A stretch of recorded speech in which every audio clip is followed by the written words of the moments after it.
UEC Saturn, une entreprise de Rybinsk spécialisée dans la fabrication de moteurs, a produit 2 nouveaux moteurs PD-8. PJSC, Yakovlev, à Komsomolsk-sur-Amour a déjà reçu ces moteurs pour les installer sur le 3e prototype de l'avion SJ-100, numéro de série 97003. Le communiqué officiel de United Engine Corporation, UEC, indique que les moteurs ont été soumis à des essais au banc pour vérifier leurs propriétés déclarées et leur résistance au vent de travers. Les représentants du UEC ont déclaré, pour les essais en vol dans le cadre de l'avion 97003 entièrement remplacé par des moteurs importés, les moteurs ont été équipés de systèmes supplémentaires pour l'extraction d'air, les mesures à bord, l'extinction des incendies et l'antigivrage.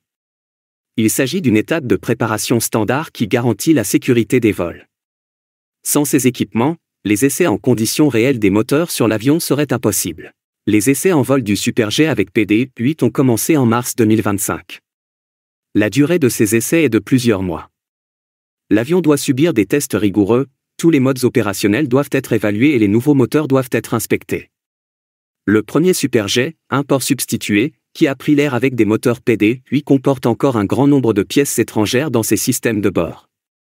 Le deuxième avion volera avec un équipement de bord entièrement russe et des moteurs PD-8 lorsqu'il commencera ses essais en avril ou mai 2025. Cela accélérera le processus d'essai, mais pas au point que l'usine de Komsomolsk-sur-Amour lance immédiatement 20 avions de série d'ici 2026.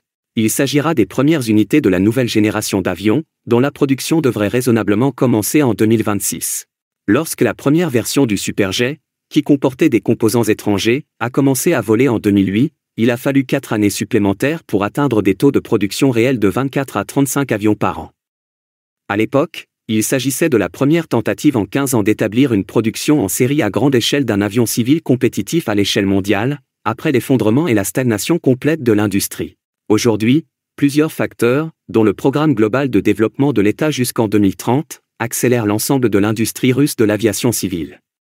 Il est également nécessaire de respecter l'ambitieux plan de fabrication des moteurs PD-8, qui prévoit de passer de 6 unités en 2025 à 44 unités en 2026. Le programme d'essai récemment lancé est étroitement lié à cette production de PD-8. Si tous les plans et calendriers sont alignés, l'usine de Komsomolsk-sur-Amour disposera de moteurs prêts pour ses 20 nouveaux Super Jet d'ici 2026. Il est important de rappeler que la mise en place d'une production de PD-8 dans des volumes aussi importants n'est pas une tâche facile. Pour se préparer à une production à grande échelle, l'UEC développe activement de nouvelles capacités d'assemblage et encourage la collaboration entre ces entreprises, ce qui revient à repartir de zéro. Pour les spécialistes, lorsque le premier avion entièrement national prend son envol et que les essais commencent, ce n'est qu'un début. Après les essais, la production doit être mise en place et accélérée pour atteindre les objectifs fixés par le gouvernement, qui est aussi le client.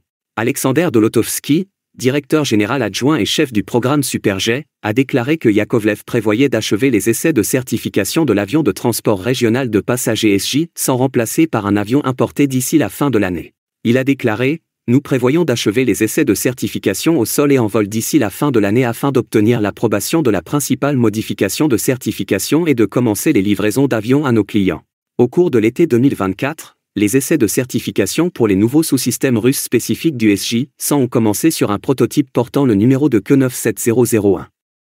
Dolotovsky précise qu'il a été construit conformément au premier plan de substitution des importations pour cet avion, qui a débuté fin 2019. Pour permettre au Super Jet-100 d'entrer sur les marchés des pays soumis aux sanctions américaines, l'intention était alors de remplacer les moteurs franco-russes SAM-146 et d'importer des pièces dans des sous-systèmes spécifiques. Il semble que Dolotovsky faisait référence à la fourniture d'avions SJ-100 à l'Iran. En 2018, les compagnies aériennes iraniennes Iran Asman et Iran Air Tour ont signé des accords pour l'achat de 20 avions russes chacun dans la version SSJ-100R. Le groupe auxiliaire de puissance, le système inertiel, l'intérieur, les systèmes électriques, l'hydraulique et les canalisations étaient tous des pièces fabriquées en Russie dans le cadre de cette modification. Il a ajouté que le SJ-100 importé est identique au modèle de base en ce qui concerne les emplacements de fixation des moteurs, afin de préserver l'intégrité structurelle de l'avion. Nous installons le PD-8 et retirons le SAM-146, a déclaré M. Dolotovsky. Cette déclaration contredit un rapport antérieur selon lequel le remplacement des moteurs français serait coûteux et que seuls les nouveaux appareils seraient équipés du moteur PD-8. Sur le site de production de la société à Komsomolsk-sur-Amour, 22 avions SJ-100 de série sont déjà à différents stades d'achèvement, selon le directeur adjoint de Yakovlev. Les moteurs PD-8 ont déjà testé 2 ou 3 d'entre eux dans des stations de vol. Le programme de développement de l'aviation du gouvernement russe prévoit le début des livraisons des SJ-100 remplacés par des appareils importés en février 2026. Dmitri Yadrov, le chef de Rosaviatsia, a déclaré le 17 mars que les autorités russes prévoyaient de produire 142 de ces avions d'ici la fin de l'année 2030. Cependant, le premier vice-premier ministre Denis Manturov a déclaré lors du congrès de l'Union russe des industriels et des entrepreneurs, le 18 mars, que le programme de développement de l'aviation serait modifié à la suite de la certification du moyen courrier MC-21 et de l'avion SJ-100 remplacé par un avion importé. Maintenant, pensez-vous que l'Iran sera intéressé par le superjet ? Le gouvernement iranien a décidé de mettre en place un programme d'aide aux victimes de la traite des êtres humains, qui sera financé par l'Union européenne. Merci également d'adhérer à notre chaîne pour nous encourager.